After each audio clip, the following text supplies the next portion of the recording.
Irreversible. Irreversible is a 2002 French psychological thriller drama film written and directed by Gaspard Noé.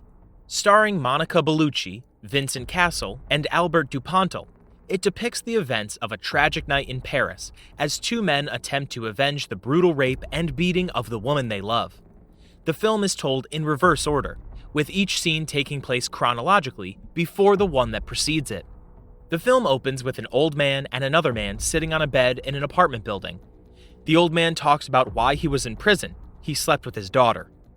The camera then pans out the window to a gay club called The Rectum. The police have arrived and they are wheeling out a person that has obviously been assaulted. Police seem to be yelling and swearing at the person on the stretcher. Then, there is a flashback to two men frantically searching in The Rectum for a man whose name is La Tenia. It is unclear at this point who La Tenia is. One of the men is the person who was being carried out of the club before. He asks around to guys in the gay club, but nobody will answer. Instead, the people ask him to perform sexual acts on them. Eventually, the man searching for La Tenia finds a man whom he thinks is La Tenia, and the other man smashes his face in with a fire extinguisher, killing him. The film flashes back again to a street. Prostitutes are standing on corners. The two men who were in the club, whose names are revealed to be Pierre and Marcus, are asking to find a man named Guillermo Nunez.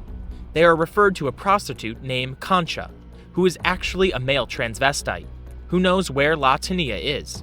He refuses to tell and they beat him. Concha reveals that he is in the rectum. The film flashes back to Pierre and Marcus leaving a party. They walk outside and the police are wheeling a body out of a tunnel. Marcus identifies the woman as his girlfriend, Alex. She has been brutally beaten and is unconscious. A man approaches Marcus and asks him if he wants revenge. Marcus replies, yes. The film flashes back again to the party. Alex, Marcus, and Pierre socialize with friends. Marcus is drunk and under the influence of drugs. After Marcus acts inappropriately, Alex leaves. She tries to get a taxi but is unable to. A prostitute recommends taking the underground walkways because they are safer. After she enters it, she sees La Tenia threatening prostitute Concha with a knife. As he sees Alex, he lets her go and grabs Alex, afterward raping and beating her brutally, in a long, 9-minute, difficult-to-watch scene. During the act, a person appears in the background and disappears. It's the same man who tells Marcus where to find La Tenia.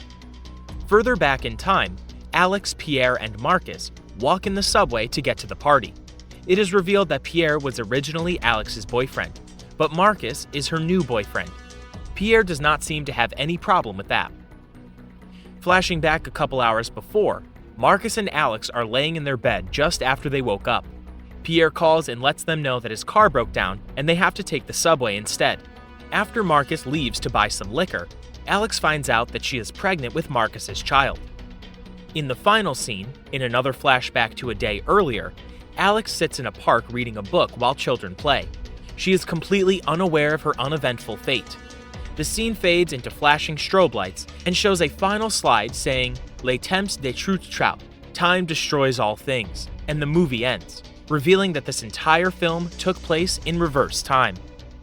But why is the movie played to us in reverse? Well, each of the actions we see in each of the scenes is irreversible, and every step leads to something that can't be changed. We're first shown a murder which we evaluate at face value as something that is terrible. We don't know at that point that this was an act of revenge. As the film proceeds, we soon understand that it is an act to avenge someone. Then we learn that it was because of Alex, who was brutally assaulted. The film starts with an ending where the perpetrator escapes. Marcus and Pierre are taken in. The mid of the movie shows an assault that changes everyone's lives. As the film carries forward, we are told the more peaceful, cheerful times. As we see these scenes, we already know the dreadful fate of the trio. Just like in the book that Alex is reading, we already know that their future is set in stone, that it is irreversible, all will be lost, and the final piece that hits us is that Alex was pregnant. I'm not sure why all the strobe flickering at the end, but that scene too ends with, "Time ruins everything." It does for the trio. The film is a tragedy which ends on a happy note because of its non-linear storytelling. Thank you for watching the video. Make sure to hit the like button and subscribe to the channel. Comment down the next movie you want to be described. See you in the next video.